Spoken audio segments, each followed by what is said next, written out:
Madam जी, ये नीचे मिठाई का डब्बा आया था। हाँ लाओ इधर दो। कितने पैसे हो गए? 200 हुए थे, हमारे पास थे तो हमने दे दिया डिलीवरी बॉय को। अरे एक मिनट रुको।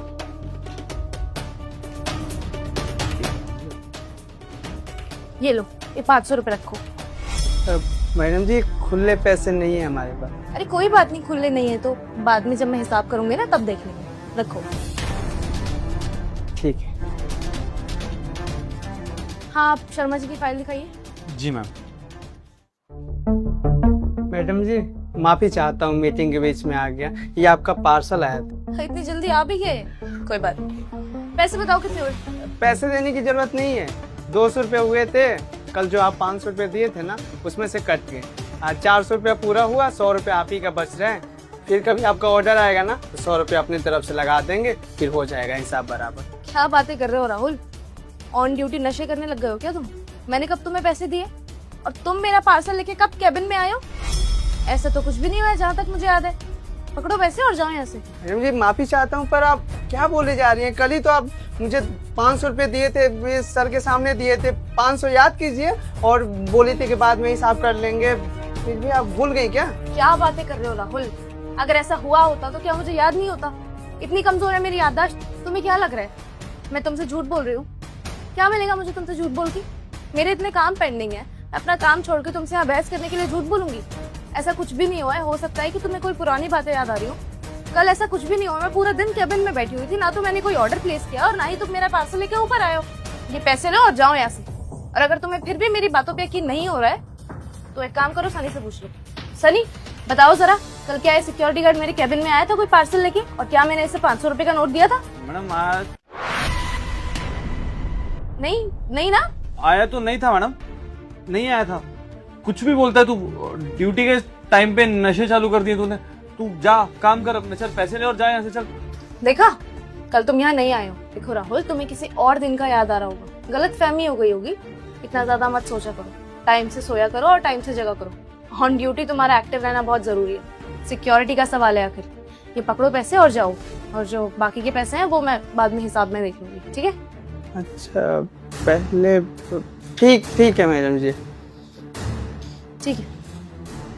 मैडम कल ही सिक्योरिटी गार्ड आया तो था आपका पार्सल लेके, आपने पैसे भी दिए थे, फिर मना क्यों कर दिया आपने? नहीं सनी, जहाँ तक मुझे याद है कल तो सिक्योरिटी गार्ड आया नहीं है। तुम्हें भी गलतफहमी हो रही है। मैडम कैसी बात कर रहे हो? कल की बात है, मुझे बहुत अच्छे से याद है। आप मैम देखिए, आप बॉस हैं, आप गलत नहीं हो सकती, लेकिन आप ध्यान से याद कीजिए, मेरे सामने की बात है। मुझे नहीं याद। अगर आया होता तो क्या मुझे याद नहीं होता? ऐसा कुछ भी नहीं है। कल सिक्योरिटी गार्ड मेरे कैबिन में आया ही नहीं है। मैडम ऐसे अगर 200-300 रुपए रोज के देते रहे तो गरीब लोग ऐसे होते हैं मैडम। ये छुट्टी ले लेगा 2-4 दिन की, फिर ऑफिस में बाहर कोई नहीं मिलेगा आपको। सनी, तुम बॉस हो या मैं बॉस हूँ, तुम मुझे मत सिखाओ कि मुझे क्या करना है और कैसे करना है। मुझे बिल्कुल नहीं याद कि कल ये सिक्योरिटी गार्ड मेरे कैबिन में आया भी था या नहीं, और अगर आया भी था तो 200-300 रुपए में मैं कौन सा बहुत ज्यादा गरीब हो गई हूँ? तुम मुझे मत सिखाओ। तुम जरा फाइल इधर दो। कंप्लीट हो गई है? दिखाओ जरा। मैम आप बात को सुनिए, चलिए ठीक है, देख लीजिए। कंप्लीट कर दिए, कल जो प्रॉब्लम थी वो सॉल्व कर दी मैंने। मैडम जी, आपने बुलाया था हमें? हाँ राहुल, वो ये लो, इसमें ना सिलने वाले कुछ कपड़े हैं मेरे। एक में सिलने वाले हैं और एक में नाप के लिए दे रखे हैं। मेरे ना 2-3 कपड़े हैं, उनमें फिटिंग करवानी है प्रॉपर। तो मेरी सोसाइटी के बाहर जो टेलर है ना, तुम उसके पास ये कपड़े डाल देना, और जैसे भी होता है तुम मुझे बता देना, ठीक है? जी ठीक है। मैम बस आधा घंटा। जल्दी दीजिए।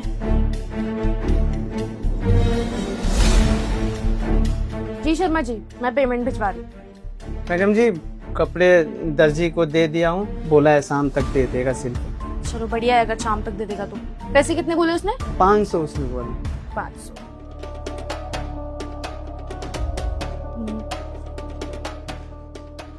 लो राहुल, 500 रुपए।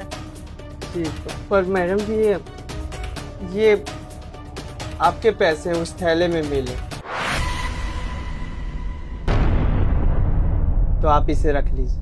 इतने सारे पैसे?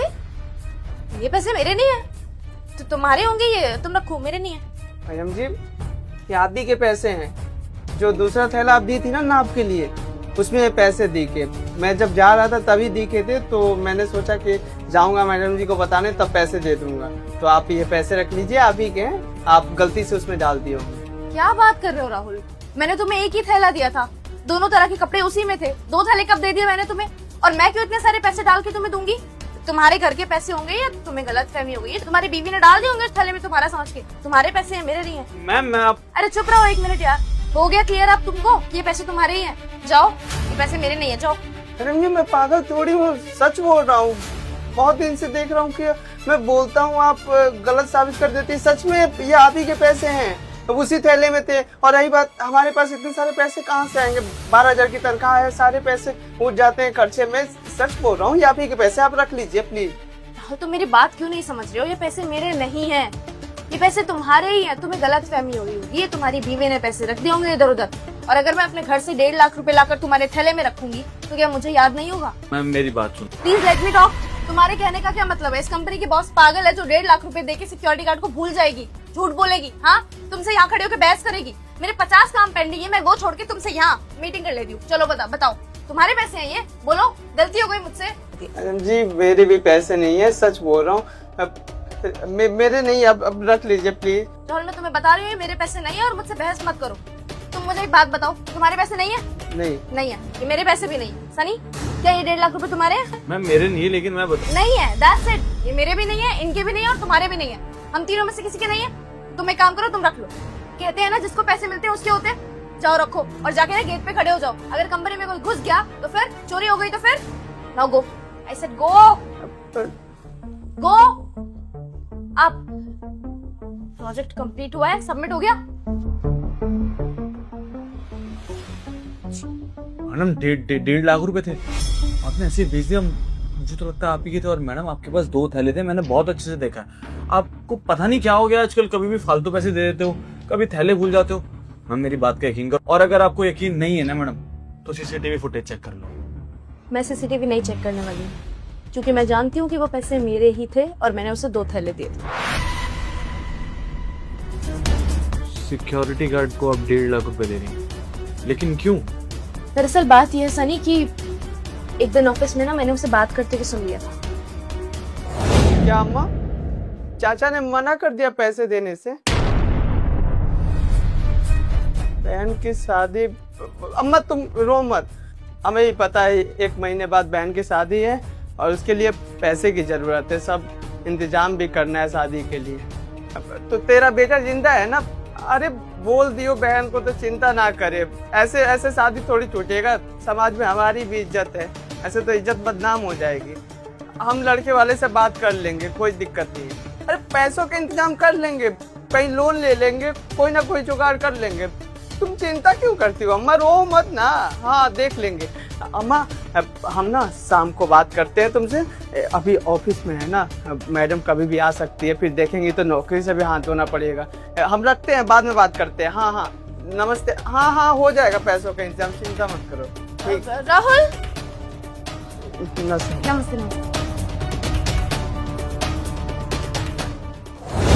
वो बेचारा बहुत परेशान था, उसकी बहन की शादी नहीं हो पा रही है, पैसे नहीं है क्योंकि उसके पास, उसके घर में वो इकलौता कमाने वाला है, पापा नहीं है उसके।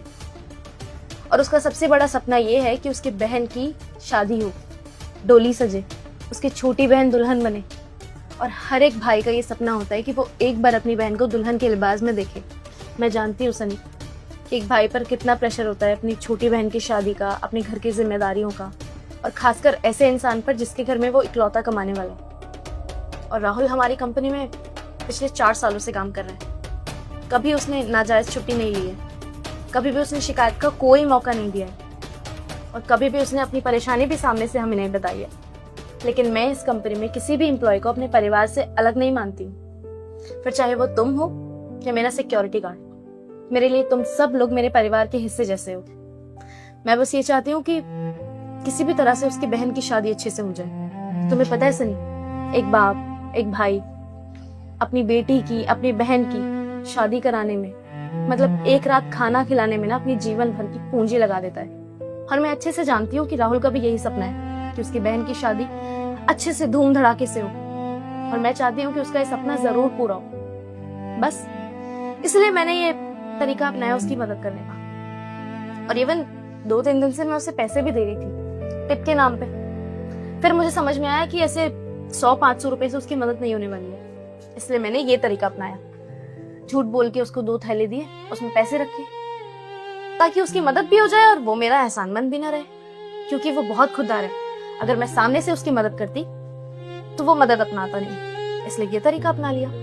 क्या बात है मैडम, आज मान गया आपको सच में। आज से पढ़ने में अच्छी नहीं थी,